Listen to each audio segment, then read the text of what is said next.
What's going on, YouTube? What's going on, world? Let's get back at it, man. Go by the name of No Face the Rambler, and I definitely appreciate you for tuning in and taking the time out of your day to relax, chill, just pop shit and talk some game with me. You know what I'm saying? This is the what I call the West Coast edition, man, because I got to give it up to the West Side. You know what I'm saying? I resided over there, man. You know, 805-213, man, all that good shit. You know what I'm saying? Shout out to the B-Dogs and the Lokes. And also the essays, you know what I'm saying? But we're gonna get into this topic, man, this video, man. I'm gonna title this Snoop Doggy Dogg contributions to the hip hop game, and how he definitely brought the West Coast and catapulted it to a whole nother level of high expectations, you know what I'm saying? Shout out to all my subscribers. Shout out to all my comrades and my peoples, man, that definitely holler at me from a day-to-day basis, man, to make sure I keep a cool head and keep coming with this delivery. We're not going to waste no time. We're going to get into it, you know what I'm saying? Now, let's not forget, man. Let's not forget the contributions of the world-class wrecking crew, you know what I mean, with Dr. Dre and DJ Yella, you know, and Alonzo, the producer, you know what I'm saying, who also gave birth to a surgence of new hip hop. Is what we know as gangster rap coming from the West, you know what I'm saying, which is basically a mixture of a laid back, chill type vibe that stems from Long Island rap groups EPMD, you know what I'm saying, and also a mixture of reality rap, which stems from the Furious Five, you know what I'm saying, with the message that definitely influenced the ghostwriters of the West, the pioneers, you know, Ice Cube, that is. And however, you know, to correlate that with the topic, what I'm saying, man, you know, with the surgence of NWA, which rolls out of the ashes of the culture and the way of life out west, and also the music that was booming, you know what I'm saying, stemming from the DJs and the world-class record crew. You had careers launched, and you had stars that were born, and stars that were made, and stars that were created, and stars that were innovated and imitated, and stars that actually set a platform and actually set a pattern for a lot of people to rock to. And out of that resurgence, you had the incredible Ice Cube. You also had the talents of MC Ren, and you also had the contribution, the knowledge, the finance, and the lyrical content and the gangsterism of the late great Eric Wright, Eazy-E, rest in peace. You know what I'm saying? And with that, we can never take nothing from Eazy-E's contributions and also NWA contributions into the realm of hip hop, and also making hip hop international and global. You know what I'm saying? And out of that, we all know the story of the rise and fall of NWA, the breakup, the split, so to speak. You know, Ice Cube going his own way. You know, Eazy-E keeping certain members of NWA and recruiting new people to his label, Ruthless Records, and them branching out and doing their own thing. And then you had, you know, Dr. Dre, who stepped out along with DOC, and they formed a great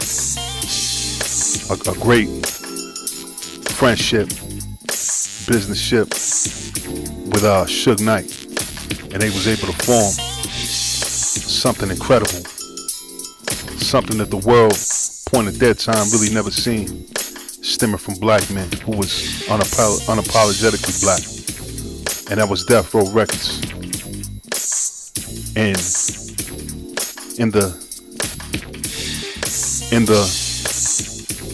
inventing and in the beginnings and in the birth of Death Row Records, you had the contributions of the ghostwriter who we know as Snoop Dogg, also known as Calvin Brodus, straight from the east side of Long Beach.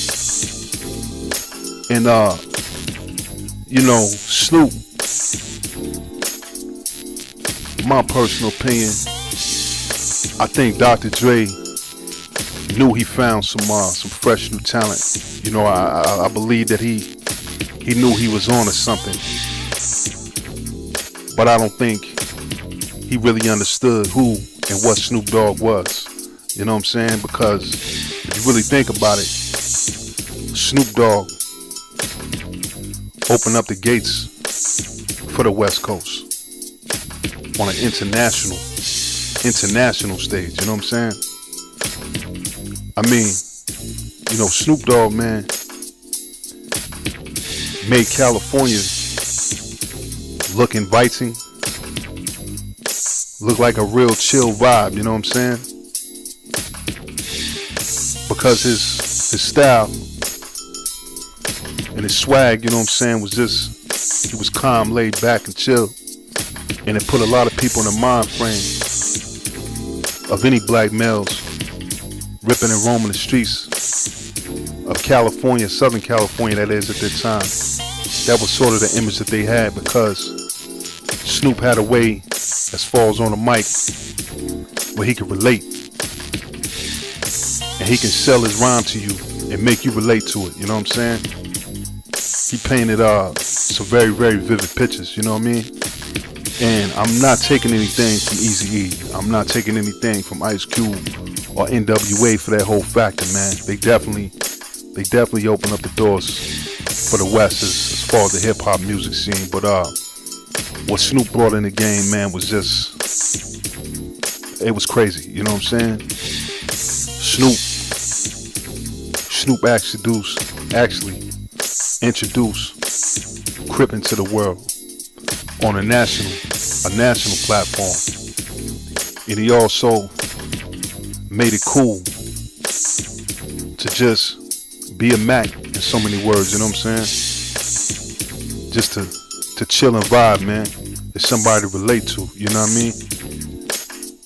The picture he was painting, you can get gangster and busy when need be, but at the same time, man, you could just settle down and kick back and chill and smoke on an ounce, you know what I mean? And just watch the world go by and just have a good time. And Snoop was able to transition his swag and his style into the hip hop world and actually build Death Row off of his back.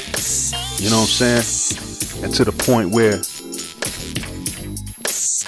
if people in the industry didn't like him, they had to fuck with him. You know what I'm saying? That they had to fuck with him because he was just so cool. You know what I'm saying? He was just so cool. Now, despite his personal life and whether he was bogusly false claiming on some gang banging shit, or he really wasn't in the streets, or other people's point of views about him. I mean, at the end of the day, what he did for hip hop and his contributions as far as opening the gates for the West and also putting Long Beach, California on the map. You know what I'm saying? You gotta definitely tip your hat, and you definitely gotta give credit to that brother, man, because a lot of times he forced you to respect him as a lyrical MC. You know what I'm saying? He could kick some gangster shit, he could kick some pimp shit, but at the same time, he could lyrically destroy a motherfucker. You know what I mean? Because he was real versatile, you know what I'm saying? And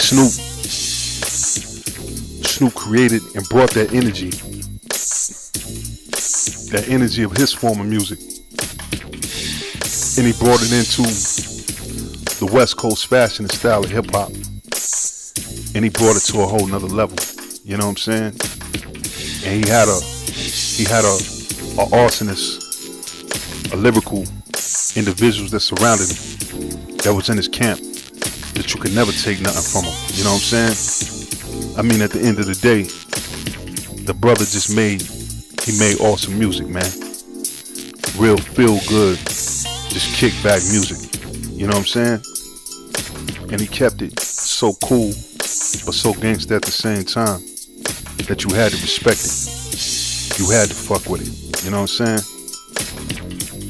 And me personally, I just think Snoop, when it comes to the West, you really can't mention West Coast artists without Snoop being out of the top 5, because what he was able to do. And a lot of things that one thing he doesn't really get credit for was the beef that he had with Eazy-E or the Ruthless label camp. You know what I'm saying? You know, Snoop had the ability to ghostwrite Dre Day, blow up from that, make millions off that single alone, and fall back and not even fuck with Eazy-E anymore, not even talk about him no more. You know what I'm saying? And that's powerful, because you got to realize when Snoop went at Eazy-E on the West and on the national platform, man, Eazy-E was the shit. Snoop went at a giant. You know what I'm saying? Snoop went at a giant, man. That was like, David and Goliath, damn near. You know what I'm saying? And Snoop went at him. And I mean, God bless the dead, man. Eazy-E is one of my favorites, but shit, I mean, Snoop handled his business on Dre Day. You know what I mean? He slaughtered that whole camp. You know what I'm saying? And he also went at Luke. He also went at Tim Dog. You know what I'm saying? And he held it by his motherfucking self. And after he was finished with that track, he never went at any of them again. You know what I'm saying? He was able to build a career and able to build a substantial amount of wealth off of that diss track and move on. You know what I mean? And basically just make his name a household name, international. You know what I mean? And that's something, man, that a lot of brothers, a lot of rappers can't do in the rap game, man. They try to get into the game and go at somebody big, and they got to keep coming out with track after track after track to that individual fall, But Snoop had the ability to do that and damn near national and internationally almost eradicate his competition off of one track, and then just keep it on. You know what I'm saying? With Dog and Style and hits after hits, man.